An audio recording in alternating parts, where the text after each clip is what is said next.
রেজিস্ট্রেশনের নামে বিপুল টাকা আদায়ের প্রতিবাদে বিক্ষোভে ফেটে পড়লেন টোটো চালকরা।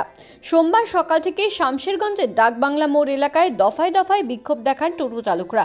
অবরুদ্ধ করে দেওয়া হয় ডাকবাংলার ধুলিয়ানগামী মূল রাস্তা। ঘটনাস্থলে পৌঁছায় বিশাল পুলিশ বাহিনী। এক প্রকার অবরুদ্ধ করে দেওয়া হয় রাস্তা। অবিলম্বে টোটো চালকদের কাছে রেজিস্ট্রেশনের নামে অতিরিক্ত টাকা নেওয়ার বন্ধের দাবিতে সরব হন টোটো চালকেরা। টোটো চালকদের আন্দোলন ঘিরে ব্যাপক উত্তেজনা সৃষ্টি হয়। উল্লেখ করা যেতে পারে, বেশ কিছুদিন থেকে সরকারের পক্ষ থেকে প্রত্যেক টোটোকে রেজিস্ট্রেশন করার নির্দেশিকা প্রদান করা হয়েছে। সেই রেজিস্ট্রেশনের নামে হাজার হাজার টাকা নেওয়া হচ্ছে বলেই অভিযোগ করছেন টোটো চালকরা।